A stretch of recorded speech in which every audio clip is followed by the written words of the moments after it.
Mais vraiment, nous avons les sentiments comme ceux de Paul, ici dans Romains, au chapitre 10, verset 1er. Nous avons simplement ces sentiments que Dieu les retire de ses horreurs, de ses faussetés, et qu'ils reviennent à lui en se repentant. Et nous avons vraiment par la grâce de Dieu ces sentiments. Je crois chacun de nous. Ça saigne dans son cœur. De voir que le sien, sont là dans les faussetés. Et non seulement dans ces fausses doctrines qu'on a introduites dans les assemblées, certaines assemblées du message, mais aussi dans les fausses doctrines dénominationnelles, catholiques, protestantes. Oh là là. Oui, ici, je crois que ces sentiments sont les nôtres à nous tous qui ont reçu un jour l'Esprit de Christ. Amen, amen, amen, amen, amen. Alors nous implorons la grâce de Dieu et nous prions pour qu'il les sauve. Voici les sentiments de Paul.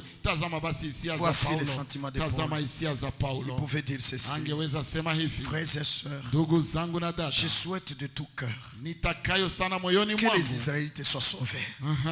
Ndugu zangu, nitakayo sana moyoni mwangu na dua yangu ni muombayo Mungu ni kwa ajili yao ili waokolewe. Amen. Yani Waisraeli. Amen. Amen, amen, amen, amen.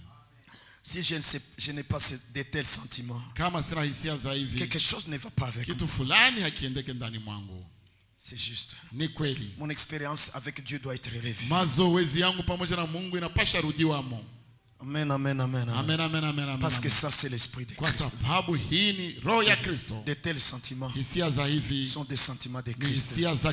Amen, amen, amen, amen, amen, amen. Oh là là, oh là là, qui nous a aimés, ambaye alitupenda, qui s'est livré mourir à la croix pour nous sauver. Et même là à la croix, alors qu'on l'avait déjà cloué là-bas à la croix. Oui, mes frères, et que ces Romains crachaient sur lui. Et vous savez qu'avant cela, le peuple de Dieu était en train de crier qu'il soit crucifié, qu'il soit crucifié. Ôte un tel homme sur la terre, il n'a pas le droit de vivre. Alors que c'était lui le prince de vie. Oh là là, oh là là, mes frères. Mais là à la croix, Christ pouvait encore dire: Père, pardonne-les. Ils ne savent pas ce qu'ils font. Ils ne savent pas ce qu'ils font. Pardonne-les. Alléluia. Les sentiments de Christ qui étaient dans Étienne ce jour-là, où on le lapidait, injuriant, blasphémant. Et les sentiments de Christ dans Étienne pouvaient s'écrier et dire: Seigneur, ne compte pas leurs péchés. Alléluia, alléluia, alléluia, alléluia. Voyez ces Juifs dont l'apôtre Paul parle ici. Humainement, c'est du contraste. C'est du contraste de voir un homme comme Almen, de voir un homme comme Almen. Et celui-là, cet homme comme Almen, il cherche du bien à ceux qui le malmènent, cherche du bien aux ennemis. C'est l'esprit de Christ. Alléluia, alléluia, alléluia, alléluia. Que Dieu bénisse son nom du Seigneur Jésus. Alors bien aimés frères et sœurs, je voulais prendre ce que l'apôtre Paul écrit en rapport avec les Juifs. Et pourtant là dans Romains 10, il dit quelque chose d'autre. Les sentiments de Christ en lui. Amen, amen, amen. Je crois que c'est dans 1 Thessaloniciens au chapitre 2. 1 Thessaloniciens chapitre 2. Voici ce que l'apôtre pouvait écrire en rapport avec ces Juifs. Oh là là, oh là là, oh là là, oh là là. Mais cependant il avait toujours ces sentiments que nous avons lus dans Romains 10. Amen, amen, amen. Oui frères, oui sœurs. Voici Verset 15. Ah, merci frère. Asante ndugu. Dieu vous bénisse beaucoup. Mungu awabariki sana. Il dit, hein? Anasema. Non, je commence à haut. Tafadhali nianzie yule kidogo. Il dit, anasema, vous l'avez montré frère. Maana ninyi mulionesha ile ndugu. En suivant l'exemple des églises de Dieu en Judée. Maana ninyi ndugu mulikuwa wafuasi wa makanisa ya Mungu yaliyo katika Uyahudi katika Kristo Yesu. Donc bali imiter, bali iga. Ils ont imité. Vous avez suivi l'exemple mulifuata mfano des églises de Dieu en Judée. Ya makanisa ya Mungu yaliyoko katika Uyahudi. Les églises des croyants juifs. Nikusema makanisa za waamini wa Yahudi au niseme parce qu'en fait la majorité était juifs. Sababu wengi wa Wayahudi mzile makanisa. Peut-être qu'on peut trouver quelqu'un d'autre qui n'est pas juif, mais kama mtu fulani oui frère, mais vraiment lakini c'était en majorité juif. Wengi wao walikuwa kwa Wayahudi. Alléluia, alléluia. Alors ici, sasa hapa anasema il dit ce sont eux. Oh là là, j'étais au 14e verset. Vous l'avez l'avez montré frères et sœurs en suivant suivant l'exemple des églises de Dieu en Judée qui sont unies à Jésus-Christ. Mkifuata mfano ya wale wa Lita Bible. Maana ninyi ndugu mlikuwa wafuasi wa makanisa ya Mungu yaliyoko katika Uyahudi katika Kristo Yesu. Car vous aussi vous avez souffert de la part de vos compatriotes. Kwa kuwa mlipata mateso yale yale kwa watu wa taifa lenu wenyewe. Les mêmes persécutions qu'elles ont endurées de la part des Juifs. Mlioyapata na hao kwa Wayahudi. Rudilia. Maana ninyi ndugu mlikuwa wafuasi wa makanisa ya Mungu yaliyo katika Uyahudi katika Kristo Yesu. Kwa kuwa mlipata mateso yale yale kwa watu wa mataifa lenu wenyewe. Kwa kuwa mlipata mateso yale yale kwa watu wa taifa lenu wenyewe walioyapata na hao kwa Wayahudi. Amen. Donc les églises de Judée ont été persécutées par les Juifs. Écoutez le 15e verset. Ce sont eux qui ont fait mourir le Seigneur Jésus et les prophètes. Bwana Yesu na hao manabii. Soma vizuri ndugu yangu. Ambao walimuua Bwana Yesu na hao manabii. Amen. Amen. Ils nous ont persécutés nous-mêmes. Na kutuuzi sisi. Ils ne se soucient nullement de plaire à Dieu. Wala hawangaikie kumpendeza Mungu. Et se montrent ennemis de tous les hommes. Wala hawapatani na watu wote au wanajionyesha kuwa maadui wa watu wote. Paul savait ce qui va leur arriver en faisant cela. Paul alikuwa anajua kile kitawafikia kama c'est pour cela qu'il écrit au verset 16. Ils essayent en effet de nous empêcher d'annoncer la parole aux non-juifs pour que ceux-ci soient sauvés. Huko wakituzuia tusiseme na mataifa wapate kuokolewa.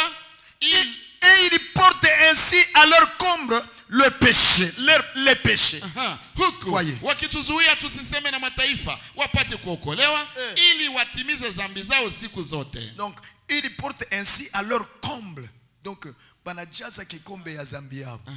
Ya zambi zao. Hakika. Qu'ils ont toujours commis. C'est banafanyaka siku zote. Et alors il savait ce qui va leur arriver.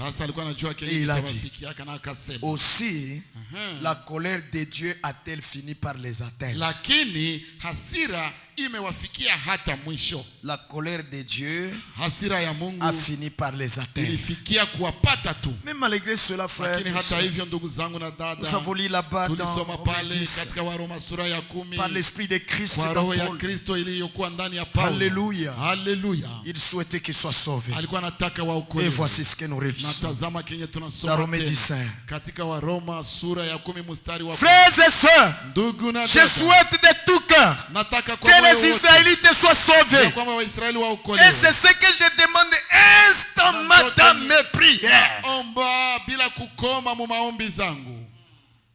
Et il dit, na anasema, car je les rends ce témoignage. Kwa sababu na washuhudia hivi. Ils ont un zèle ardent pour Dieu. Kwa ajili ya Mungu. Mais il leur manque le discernement. Lakini hawana maarifa au wanakosewa upambanuzi. Et il explique. Na anafasiria. En méconnaissant la manière dont Dieu déclare les hommes justes. Kwa maana wakiwa hawaijui haki ya Mungu.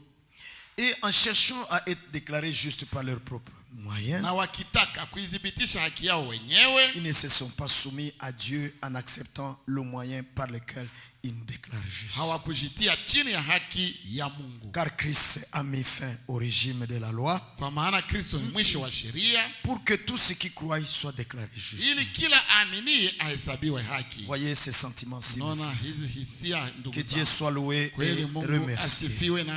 Non, mes frères et sœurs, nous avons seulement de tels sentiments. Nous tous, je crois de tout cœur, pour nos frères et sœurs, des chairs ou non, nos connaissances dans cette voie ou non, dans cette voie, ou non, qui ont un jour foulé le pied dans ce message, qui se sont réjouis avec nous de cette pure parole du message, mais qui ont croisé les gardes de nuit,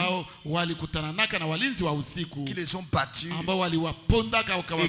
égarés et toutes ces choses. Nous avons vraiment des sentiments et demandons à Dieu. Oh là là. Et toutes les fois que c'est possible, nous avons gêné pour ça, afin que Dieu les sauve. Nous avons gêné dans cette assemblée pas une fois, n'est-ce pas?